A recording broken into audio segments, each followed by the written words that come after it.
Okay, so we're here today with Vince Fowler, the founder and chief challenger of the status quo for the measurable difference. So welcome, Vince. Thank you very much, Lisa. Awesome. So I'd love to start off by hearing from you. What is the measurable difference? The easiest way to describe the measurable difference is if everyone can understand TED Talks, TED is ideas worth spreading, and the measurable difference is wisdom worth executing. So TED they have everything from 3-minute all the way to 18-minute talks. The measurable difference is a 25-minute talk followed by a 25-minute open networking space. So talk, network, talk, the third talk. And then following the third talk is a panel. So all three speakers back on stage, the audience gets to hammer them with questions. And yeah, it's all about wisdom worth executing. Life isn't black and white, and there are a lot of ways to accomplish a certain task or challenge in life. And so I look for different speakers to come in. We were largely business owners to, this is how we got around X, whatever X might be. Yeah, nice. So that's the measurable difference. Love it. And the reason for starting that, I'm assuming, is sharing that knowledge and kind of empowering people to implement it in their own business. But is there more of a story behind that as to why you started? The reasons why the measurable difference started were purely selfish. So it's 5.5 years ago when we launched our first one, but the idea was 6 months prior, and I enjoy speaking. I enjoy sharing, the lessons that I've learned with others. So I thought, well, no one's hiring me, so I should just start this speaking gig so that people will see how awesome I am. And so yeah, it was super selfish. But I also knew that people weren't going to come just to see me. Not that I don't bring value, but I too also wanted to learn. So my saving grace was that I invited other people to speak on the same subject so that I got to share my thoughts, but what do other people think? And so we've experimented with 3 speakers and 5 speakers and 4 speakers and whatnot, but we've settled on 3, half day. And now I could care less if I earn a client from it. The event doesn't even have to be profitable. The event has to break even because I don't demonize profit, but it started from very selfish beginnings. How do I earn a client here? To, we need an opportunity to share wisdom, share knowledge on a larger scale, and one-on-one coffee dates, as great as they are, we can scale knowledge and share knowledge a lot faster if we create a platform for it. So totally. That's what it's morphed into. And it didn't take long for me to realize that, probably only a couple of years. So yeah. So now it is what it is. And it's all about just here's some ideas, go try it out and let us know if it worked. That makes sense. And I know I personally have come to the measurable difference, and it's always such awesome information, great people. Yeah, thank you. Yeah. And so you've alluded to trying out, 3 speakers, 5 speakers on different topics. But are there any? I know there has been some big name speakers that have come across that stage. Yeah. I'd love to hear more. And is there particular people and lessons that you took away from that? Yeah. So selfishly, I invite people that I also like to learn from. So Joe Frisani, for example, Frisani Group. For those who don't know, the largest Canadian sporting goods retailer in Canada, before they sold to Canadian Tire for $781 million, not a bad deal, in 2011. And so, having the opportunity, Joe's actually been there twice, having the opportunity to hear Joe's thoughts over the 30 years that he was involved with Frisani Group, the lessons learned, again, it goes back to our mantra of wisdom worth executing. I learned so much. There was a time when Frisani Group overpurchased inventory by $70 million. And in most companies, that would destroy a company. And they survived, but they had to become very creative, and they had to leverage relationships with banks and landlords and existing staff and all these things. It took them 3 years to get out of that predicament. And every landlord got paid. No one got stiffed. Every vendor got paid. So it was really this journey of perseverance in spite of mistakes. And then, of course, they put in systems to avoid that happening again. And prior to that, Joe was a professional athlete and a school teacher and a couple other things. But he said, when you make a mistake, when there's a loss, when we lose the game, don't lose the lesson. And I thought, wow, that really stuck with me.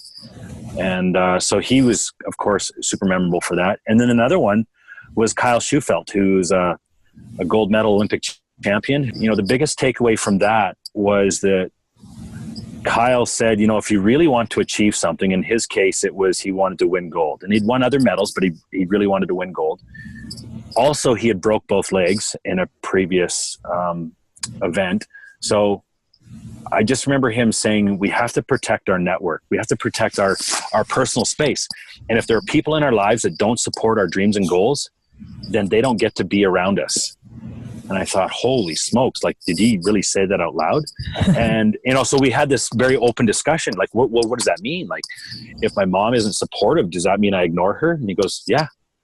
And if it's this person or that person, it's not relevant. If I'm going to win a gold medal, then everyone in my world and because gymnastics is an individual sport, but the team is everyone around you. You're the other athletes, your coach, your psychologist, your family. Everyone inside that inner circle has to be on board with supporting that goal. And I thought, okay, so that makes sense. So where in our lives do we have people that, they say they support us, but their behaviors and their actions say otherwise? Right. So, that created a lot of room for reflection and discussion and debate. And that's what the measurable difference is you don't have to believe everything these speakers say, but let's have a real candid discussion and debate about this. So that's fantastic. I actually recall the Kyle Schufelt talk. I was at that one, and it was really quite moving. And I agree with you in that I took a lot away from that lesson with, okay, who in my life may not be supporting where I'm headed, and what does that really mean for me, and who else is on my team. And it was that was pretty impactful for me. I'm glad. And that's, these are lessons that pay dividends. So I don't know how much you paid that for that particular event, but I'm willing to bet that it's paid back in dividends over the years. That's right. That's so true. So, yeah. And with that, you brought up the concept of team. And I know that you also have another business that's outside of the measurable difference called Vested Interest Group. Yep. I'd love to hear because we were chatting about this just before we hopped on this call, who else is on your team? And that doesn't always just mean staff, but who's on your team? So my definition of team for us is anyone and everyone around us that buy into what our vision, mission, and core values are. So even if a business owner is a solopreneur, they have the people on their team, of course, are their immediate supporters. So a spouse, let's say, or immediate family or immediate friends. That's a member of our team because they support us. Another person on the team is our customer. I have a client this morning who came up to me. She was attending our meeting and she said, "Hey, how's business?" And I have no problem by saying, business is going well. We earned a new client. They started last week. She supports my success, and why wouldn't she? Because clearly I support hers. So there's our customers. There's also our vendors. And the vendors in my life could be bankers. They could be psychologists. They could be lawyers and accountants. These are all people I reach out to help solve my customers' problems. And so they're on my team. And then we have mentors in our life who don't really have a vested interest in our success other than they just want us to succeed as humans. So we have, those are some teammates that people don't really consider, especially maybe customers. They don't really consider a customer on their team. So as far as vested interest group though goes, we are a business coaching firm, and initially it was just me. Then I brought in my wife initially just to do some simple things like invoicing, accounts receivable, accounts payable, help me organize events. But that's escalated to some other things through specifically in digital marketing space, Google Analytics. We brought on September 1st, we brought on Jody Anderson, who is our chief factotum, which I believe is Latin for I get shit done. So Jody's amazing. And I have learned very quickly, just spoon feeding. Okay, can you take this off my plate? Can you take that off my plate? And she's incredibly enthusiastic and she gets stuff done, which is phenomenal because administration's not my skill. We also added a life coach to our our practice as well, who was originally a client. And she said, okay, I have to cease this coaching program so I can go out and execute all this stuff. And I said, great. I said, while you're building your brand over here, what if you had an organization that represented you here? So you can do both. You can be an independent coach over here, but you also have a team to leverage over here. We'll take care of invoicing. We'll take care of, all these different administrative things. You can just focus on coaching and building your own brand. She said, yes. So Jen Lemire is a life coach with us. I'm not sure how to use the word life coach because she's above and beyond. She's just an incredible human who's experienced so many different challenges in life. And so to practice her skills, I presented my own challenges, and yeah, she was a rock star with it. So I'm really excited to see her get deployed to business owners in our network who, they just need someone else to have a discussion with that isn't going to sit there and judge them, So Jen's a solution for that. That's fantastic. Sounds yeah. Like a really great team behind you. Yeah, we do. We're a really good team for sure. Super. So I've heard you say a couple times, earned a client. Tell me more about that. Coming out of the Army, I was a photocopier salesman, and we had this language in the bullpen. The bullpen is where you come back to at the end of a day of cold calling and, demonstrations of product and stuff. And, we'd have these discussions about, hey, did so-and-so buy your product? Or, did they buy the box from you? That was a common question. Did they buy your box? And we had responses like, they've got a buying disorder. They've got a decision-making disorder. Buyers are liars. And they had all this rhetoric that I, not realizing was incredibly negative and didn't allow for any personal responsibility. It was the customer's fault that they didn't buy from me. I wish I knew sooner than later, but I don't believe we get a client. We don't land a client. We don't bag a client. They're terms and language that is used out there that I hear all the time. And so I said, do you want to get bagged? Do you want to get closed? Do you want to get landed? Like, what does that mean? And don't we have to earn our customers' business? Oh yeah, that's what I mean. That's what I mean. But that's not what you're saying. That's not how you're behaving. That's not even how you're celebrating. You're celebrating you got a client by putting a notch in your bedpost, so to speak, right? And that's when I learned we have to earn our customers' business. Our customer buys for their reasons, not ours. So our job isn't to convince them. Our job as service providers, coaches, consultants, product providers is to earn their trust, earn their business. So I don't have prospect meetings. I have I call them NCMs, new client meetings. In other words, I've already filtered them enough to know that they're a client. They just don't know it yet. Mm-hmm. And if they don't choose me, it's because either A, it wasn't a fit, or I didn't earn the right to get their business. So I don't lose any sleep if someone says no to me. I didn't earn it, or quite honestly, it just wasn't a good fit. So that's no problem either. Awesome. That's very insightful. I quite like that. I hear it a lot, actually. And now that you're pointing that out, the whole I bagged a client, I landed a client. Yeah. And I've never really given it a ton of thought. So that's great. Well, put it in imagine this. You walk into a store and you want to buy something, and the price of it's not relevant. You're in there, you want to buy something, and you say, well, what about this? What about that? You put up some sort of initial objection, not because you want to screw them over. You just want more clarity on a particular product or service that you're going to buy. So the salesperson goes, no problem, I'll be right back. And then, so you wander around the store and you just happen to overhear that sales rep around on the other side of the wall say, oh, I totally got this chick on the ropes back here. I'm totally going to land here. I'm totally going to bag this one today. I'm going to hit quota. How do you feel now as the customer? Totally. All right. You're going to walk. So I thought, I never want to use language that would ever make my customer feel less than. I never want to use language that would make my customer feel they were nothing more than a dollar sign on my sales sheet. So from that day forward, I'm here to earn your business. If I haven't earned it, you got to tell me. I like it. I like that a lot. It's a great philosophy. So I'm sure over the course of the past, however many years since you started TMD, Yeah. It's been a long journey. What would you say was probably your biggest aha moment or your biggest learning lesson? Great question. One of the biggest learning lessons was that in the beginning it was free. And for whatever reason, I thought, this is my gift to the business community. Also remember that I wanted to get clients. So I thought that free was a great hook to to get attendance, right? What I learned was that, because we track everything, we track sales and conversions and attendance. And on a free ticket, we had a 23% to 25% no-show rate. Wow. Now I've ordered coffee. I've paid for the venue. Not much back in the day. It was pretty inexpensive early days.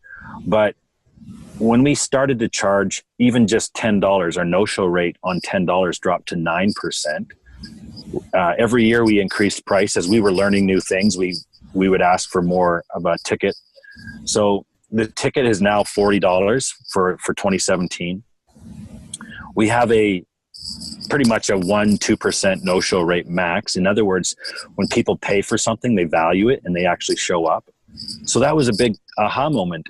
And then another learning thing was we implemented a message coach, a speaker coach. And not just for them, but for myself when I speak. And you can tell who took advantage of a message coach. We can't, ego's a bit blind. We can't see our own issues. So as we prepare for a talk, it's really nice to filter our talk through a message coach, not so they can tell us we were right or wrong, because we are the expert on the subject matter, but they can provide feedback on, is that what you really meant? That one statement sounded confusing. Could you say it a different way? I really like this point, but it probably would serve better if you said it sooner in your message and not later in your message. And so it allows that advice to percolate, because then remember, this is wisdom worth executing. Right. If the wisdom isn't digested easily enough, if it sounds complicated, then it doesn't get executed. So the speakers that do take advantage of the message coach, it's obvious from a audience perspective. And it's also evident in the way people approach them after the message. So it's been both of those two things. Charge for your event, add more value than you charge, so you earn future business, and filter messages through a message coach. Two massive things that have made a real difference, a real measurable difference, pun intended. Pun intended. for the event. That's great. Well, and I'm sure those two things, of course, have helped amp up the value for attendees as well. Yeah, we had some really good feedback this morning in this morning's meeting. Our next one is November 17th, so just getting ready to launch that. Awesome. That's really great. So why would you say that people are choosing to come to the Measurable Difference over other events? Because there are a lot of events that go on in the city. Yeah, there are. I probably wouldn't expect this answer. We don't guilt anyone to attend. So for example, I go online and there's an event, and this is the event of the year. If you don't come, you're going to miss out on everything that's going to be shared, and 2018 won't be as good as it probably could be. That sort of scarcity language, potential guilt in the messaging to ensure that people, buy now, and we just don't go there. I send out a number of emails prior to the event. So we use a simple email marketing tool, ActiveCampaign. So ActiveCampaign allows us to send emails to people. Once they purchase the ticket, they get a whole new stream of email to prepare them for the event. But if they haven't made a buying decision, which is fine, remember, people don't have buying decision disorders. They have life. So if they haven't purchased the ticket, they still get another email. But this time it says, so if you haven't bought a ticket to the Measurable Difference, that's okay. If you're not in town or something else is going on, no worries. But here's one of the little gems of wisdom that's going to be shared. And this is something I'd like you to think about and consider as you make your own way around, whatever the particular subject matter is. And so we drip little gems of wisdom on them so that if they can't attend, they're not without. Totally. Right? We believe in that it's wisdom worth executing. And our number one core value is abundance, which is to share knowledge without expectation. So it would be contradictory to our values to somehow withhold information just because they didn't buy a ticket. So that's one reason why they would come and not worry. The next one, a real simple one, is we really focus on providing a tangible solution to the problem at hand. And we remind everybody that the event is an investment in them, both in time and money, and we don't take that for granted. So if we fell short in providing value, let us know. And I think that we continually create a dialogue between us and those who attend, and maintain a level of availability, or approachability. Anybody can ask me questions. So, but I don't, if they choose something else, it's fine. I think it was John Lennon who said, life is what happens while you're busy trying to make other plans. So we're not there to judge why someone did or didn't attend. We're happy that they chose us, and we're going to make them feel like the most important person on the day. Nice. So it sounds very purpose and value driven then. Yeah. To go the other way is about commodity, and that's based on price, location, and convenience. And totally. That's not how we roll. Couldn't agree with that statement more. So my final question, where do you see TMD going in the future? So we had a meeting yesterday with our team and one of our partners, Scotiabank, and we said, what does TMD look like in 2018? And so some of the feedback was really constructive, and we need better, we need earlier communication. We need, and then the other piece was, well, we're doing 6 events. Is that taxing us? Is that adding value when there's already so many other events? So there's this idea that less is more. So we're actually going to dial it back to 4. And then reevaluate that, dial that back to maybe 3, and really focus again more and more on the value that it brings. Did you ever attend? You attended Onward conference by the Calgary Chamber, right? So there's a fantastic example of a terrific event that's on my calendar every single year.